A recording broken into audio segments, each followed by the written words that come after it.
Hoje nós vamos ver a terceira lei de Newton. Bom, o enunciado dela ele é muito simples. Então, olha só.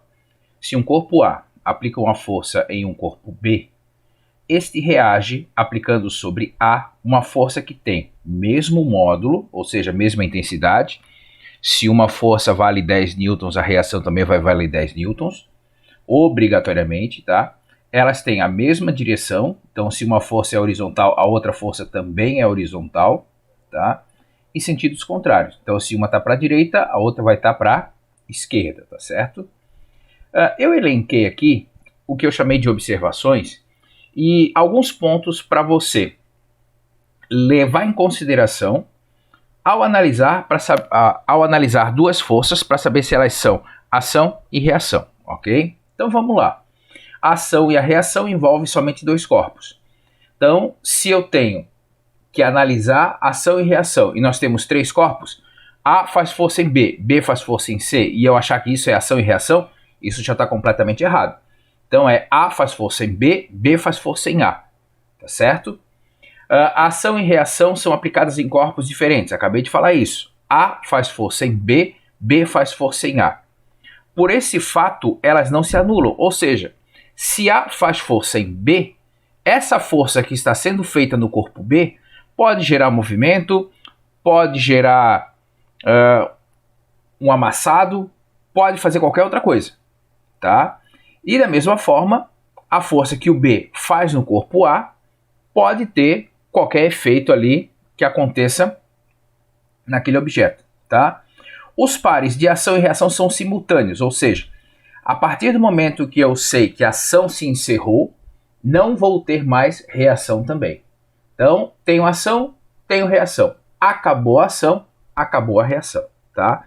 Então, na minha opinião, esses aqui são itens que você deve anotar para poder analisar se aquela situação, aquelas duas forças, né, realmente respeitam a questão de ação e reação, ok? Por exemplo, um exemplo clássico aqui, a Terra e a Lua, tá? Primeiramente, percebam que essa força que está lá no centro de massa da Terra, que essa força que está lá no centro de massa da Lua. É uma força de atração gravitacional? É, tá? Então, a Lua faz força sobre a Terra, puxando-a para cá, e a Terra faz força sobre a Lua, puxando-a para cá, tá certo? Então, são duas forças que têm a mesma intensidade. Deixa eu só colocar aqui os vetores aqui em cima aqui para não errar isso, tá?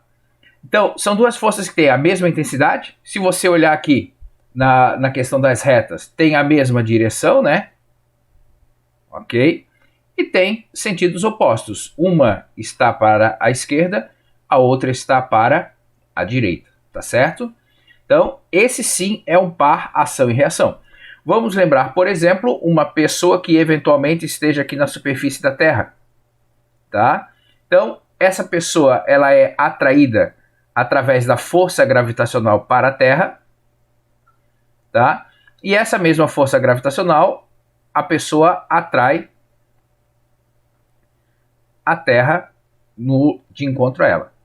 Óbvio que aquele objeto que tem menos massa vai sofrer mais aceleração, e é por isso que a gente observa que a pessoa cai de encontro à superfície da Terra e não ao contrário, tá certo?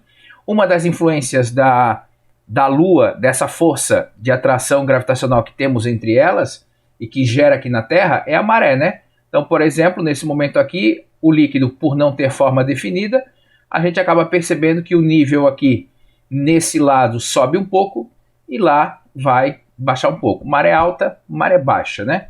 Só para ilustrar um pouco mais isso.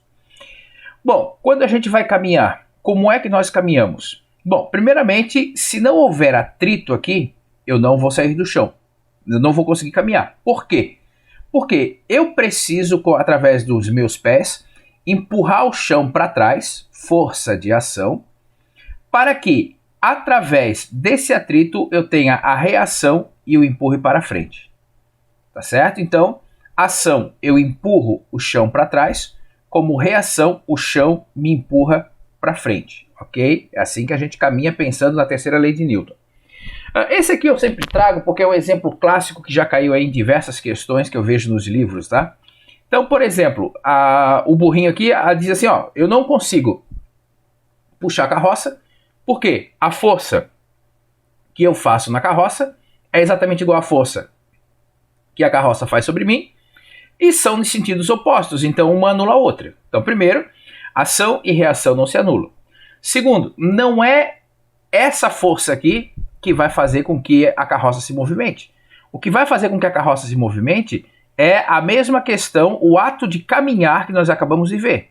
Então, através das suas patas, o cavalo empurra o chão para trás, como reação, o chão empurra o cavalo para frente, e através da força que ele faz sobre a carroça vem junto com ele. Tá certo? Então, ação e reação, sim, são exatamente iguais, entretanto, não se anulam, tá? E o que faz ele mover a carroça é a força de atrito, né, dos pés com o chão, tá? Outros exemplos clássicos, o foguete, tá? Então, a partir do momento que o combustível aqui dentro dele começa a ser queimado, esses gases precisam ser liberados. Através do formato aqui do foguete, esses gases são liberados para trás. Então quer dizer que o foguete faz uma força sobre os gases, empurrando-os para trás. Como reação, esses gases fazem força sobre o foguete, empurrando-o para frente.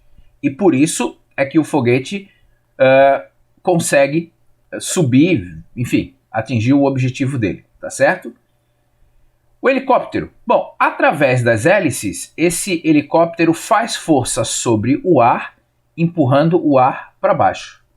Como reação, esse ar faz força sobre as hélices, empurrando as hélices para cima e, por consequência, por ela estar fixa ao helicóptero, né, o helicóptero vai junto. Então, ação e reação. Ação empurra o ar para baixo, como reação, o ar empurra o helicóptero para cima, ok? Situação aqui de duas pessoas dentro de um barquinho aqui praticando remo, né? Então, através do remo, ele empurra a água para cá. Como reação, a água empurra o remo para lá. Nesse caso, através do torque gerado aqui, faz com que o barquinho consiga se movimentar naquele sentido. Ação e reação. Faz-se força sobre a água e a água faz força sobre o remo e, consequentemente, sobre o barco, colocando-o em movimento. Ok? Aqui é uma questão para a gente pensar, tá? Aqui nós temos o carro que foi extremamente amassado, o poste que amassou muito pouco. Aqui é ação e reação? Bom, então o que aconteceu aqui? Nós temos que o carro fez força sobre o poste, certo? Então eu tenho aqui a força do carro sobre o poste, mas também nós temos a força que o poste fez sobre o carro, certo? Bom, então vamos lá. São duas forças que envolvem dois corpos, têm mesma intensidade, sim, tem mesma direção e tem sentidos opostos. Mas por que o carro amassou tanto? Aí é uma questão de resistência mecânica à pancada, tá? Então, nesse momento da colisão, a força que o carro fez sobre o poste foi exatamente igual à força que o poste fez sobre o carro. Só que essa força foi suficiente para causar todo esse estrago no carro, mas essa força aqui, ela não foi suficiente para quebrar o poste, tá? Às vezes é suficiente sim, como a gente consegue presenciar aí em alguns acidentes, em alguns abalroamentos que a gente consegue perceber, tá? É mais ou menos eu pensar, joguei uma pedra na vidraça.